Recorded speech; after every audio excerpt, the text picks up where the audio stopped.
Chers frères et sœurs, le soir Jésus-Christ, je reviens un peu sur une information capitale là, du côté du Nicaragua. L'Église est en danger. L'Église souffre. Le régime de Daniel Ortega a décidé de confisquer les biens de l'Église catholique, parce que nous, on est catholique, et a profané même ces biens. Les biens qui ont été confisqués ont été profanés. Ils ne servent plus à l'usage pour lesquels ils étaient destinés. Et on a par exemple le témoignage de l'avocate chercheur Martha Patricia Molina. Elle nous dit, cette avocate Molina nous dit que au moins 28 biens de l'Église catholique ont été confisqués et détournés de leur fin spirituelle sous prétexte de lutte contre le terrorisme. Par exemple, elle cite le cas de l'université centre-américaine UCAF, qui était dirigée donc par les prêtres jésuites, la compagnie de Jésus, donc les prêtres jésuites. L'université donc centre-américaine a été fermée. Et a été confisquée depuis août 2023. On dit que sous prétexte dans l'université, il y avait cette terroriste. Vous savez que l'Église catholique est engagée dans l'enseignement. Et c'est l'un des meilleurs lieux d'enseignement au monde. Il y a aussi également, par exemple, le cas des sœurs Clarisse. Il y avait les sœurs Clarisse là-bas du côté de Nicaragua qui ont été expulsées. On a expulsé les sœurs Clarisse là-bas du Nicaragua, on les a expulsées. Et leurs biens ont été confisqués par le régime dictatorial de Daniel Ortega. Par exemple, le lieu où restaient les sœurs, on a transformé ça en centre universitaire agro-export qui a été inauguré le 4 mai 2027, là où les sœurs Clarisse restaient. Qui est un lieu qui était un lieu de prière avec une petite chapelle et s'est transformé en centre agro-export. On nous cite par exemple la maison des sœurs de la fraternité des pauvres de Jésus-Christ. Les sœurs de la fraternité s'occupent souvent des pauvres. Leur charisme, c'est s'occuper des pauvres.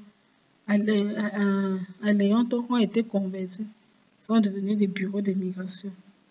La maison où les sœurs de la fraternité des pauvres de Jésus-Christ convertis en bureau de migration. Donc, un lieu d'abord de résidence et de prière est devenu donc un bureau, des bureaux d'immigration.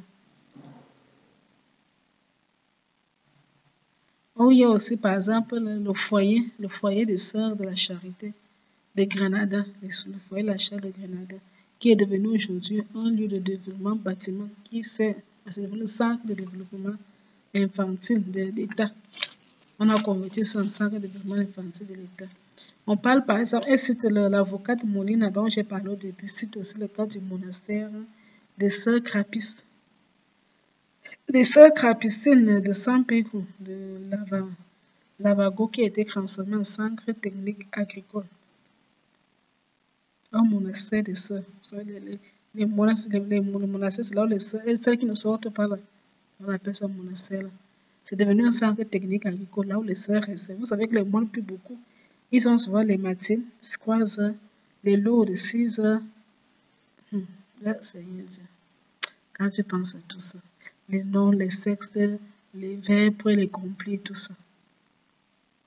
C'est ça qui est devenu le centre technique agricole. Ils ne se sont pas arrêtés là. Même la curie épiscopale, l'ancien siège de l'évêque Roland Alvarez, qui est actuellement en exil, après avoir fait un séjour en prison, on l'avait d'abord emprisonné. Après, quand il est sorti de prison, il a été en exil. On dit que la curie épiscopale, le siège de l'évêque, l'État a récupéré. Le régime a été récupéré. C'est devenu l'Institut nicaraguayen de sécurité sociale. Le but dans le dictateur, Daniel Ortega dit qu'il fait passer toute grâce à l'Église catholique qui pourrait représenter un concours au pouvoir. Il considère l'Église catholique comme une rivale. Comment en est-on arrivé là? Donc, on a cherché les sœurs, on a fermé beaucoup de monastères, l'université même. C'est tellement terrible, Il y a même des radios, ce n'est pas seulement au niveau des trucs, parce qu'il y a beaucoup de biens. L'avocat Molina dit qu'il y a beaucoup de biens qui ont été saisis. Par exemple, depuis 2022, il y a 16 médias catholiques qui ont été fermés là au Nicaragua. Il y a par exemple, parmi les médias qui ont été fermés, il y a par exemple Radio Maria, donc Radio Maria Nicaragua fermé. Il y a Canal San José fermé, Canal Católico de Nicaragua fermé, la TV Merced fermée. Il y a aussi 12 radios paroissiales qui ont été fermées. Elles sont accusées d'illégalité et d'incitation à la haine. Et ce n'est pas seulement ça. D'après l'avocat Martha Paquesa Molina, qui nous donne un peu de bilan, comment les régimes dictatoriales de Daniel Ortega procèdent, on nous dit également que plus de 90% des comptes bancaires des diocèses, donc diocèses, paroisses et même des congrégations religieuses ont été gelés. Donc, l'argent que les diocèses ont gardé dans les comptes bancaires, parce que même les diocèses, les paroisses gardent parfois de l'argent dans les comptes bancaires. On dit que cela a été gelé. Et que cela paralyse maintenant actuellement l'activité caritative de l'Église. L'Église n'arrive plus à subvenir à ses besoins. L'argent que l'Église a gardé dans les banques, on a bloqué ça. Il ne peut pas retirer l'argent. Or, l'Église comptait sur ça pour vivre. On fait comment? Vous voyez, quand le régime décide de vous nuire, c'est compliqué. Il faut beaucoup prier pour l'Église. Il faut beaucoup vraiment prier pour l'Église, ça ne va pas. En tout cas, que Dieu soutienne nos frères et sœurs qui souffrent là-bas du côté, nos frères et sœurs chrétiens, catholiques qui souffrent là-bas du côté du Nicaragua, afin que vraiment Dieu vienne au secours de l'Église.